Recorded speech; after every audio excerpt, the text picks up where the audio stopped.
जिद'थि बोसोरसालिया जथुम्मानि दिनैनि नैबे गिबि खुन्थियाखौ जों दिनै गायसनदों। बियो 23-24 जानुवारि 2021 मायथाइखालि जागोन बियो। दा बेवहाय जोङो बाक्सा जिल्ला दुलाराय बर' फरायसा आफाद हिसाबै बेवहाय जोंहा 33 जि आनसलिकफोर दङ, दखराफोर दङ, बियो बाहागो लागोन। आरो बे बाहागो लानायनि गेजेरजों जोङो जि डेलिगेट सिजनाव जोंनि बोसोरसेनि जि मावथांखि, बे मावथांखिखौ जोङो बे डेलिगेटआव जों सावरायनायनि गेजेरजों जोङो थिरां खालामनानै जोङो खामानि मावलांगोन। आरो बेवहाय जोङो जे जोंनि बर' जाथिखौ मोनसे गेरेमसा बर' माहारि दानाय, जौगासार बर' माहारि दानायनि जि थांखि, बेखौ जों बेवहाय सावरायनानै थिग खालामनानै जोङो खामानि मावलांगोन।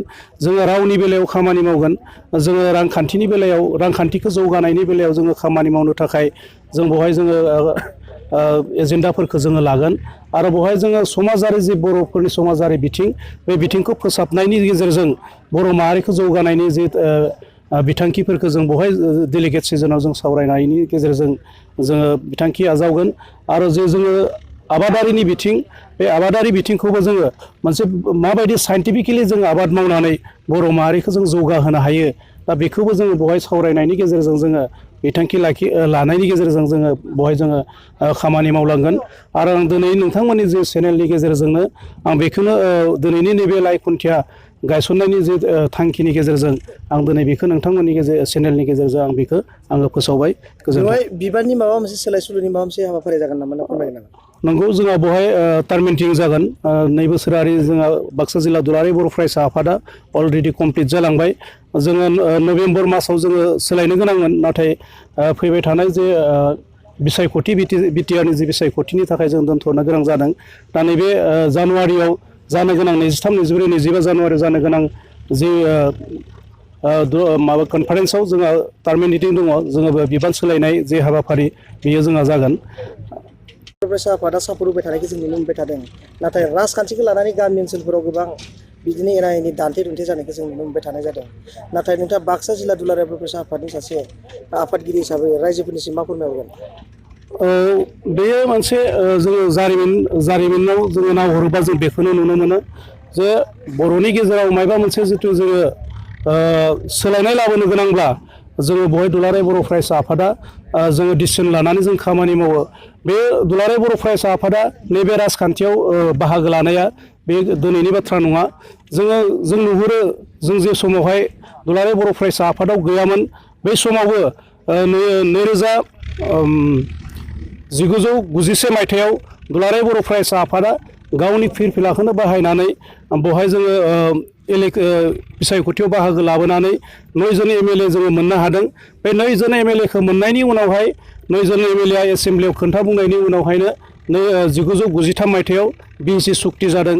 आरो बेनि उनावहाय 2001 मायथाइयाव 2001 मायथाइयाव दुलाराय बर' फरायसा आफादा थोंजोङैनो बिसायख'थियाव बाहागो लानानै बेवहायबो 11 जन एमएलए देरहानायनि गेजेरजों जोंनि मोनसे बिटिसि सुक्ति जादों।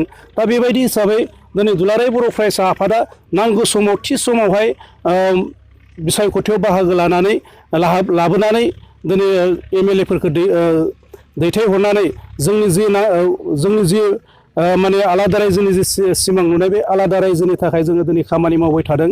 बेबायदि होननानै जों दिनै दुलाराय बर' फरायसा आफादा बिसायख'थियाव बाहागो लाबोबाय थागोन बे नङा।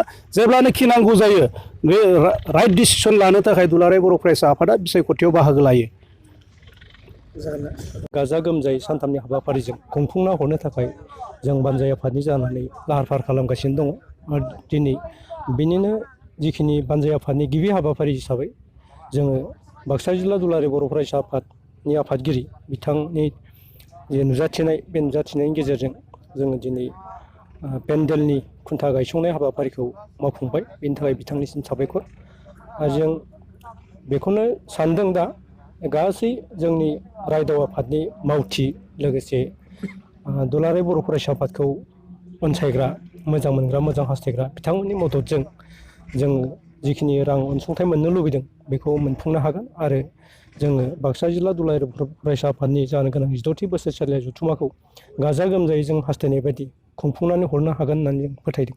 आरो लोगोसे जों बे मेलनि गेजेरजों जिखिनि जानो गोनां जथुमा बेनि गेजेरजों रायजो राजानिसिम जाहाथे मोजां मेसेज सौहैयो जों बेखौ हास्थायदों। जेरैहाय गोजोन खौसेथि आरो रांखान्थि बिथिं समाजारि बिथिं फारफ्रोम बिथिंनिफ्राय जाहाथे सोलायनाय जौगानाय जोंनि गेजेराव खना खनला रायजो राजासिम मेसेज सौहैयो जों बे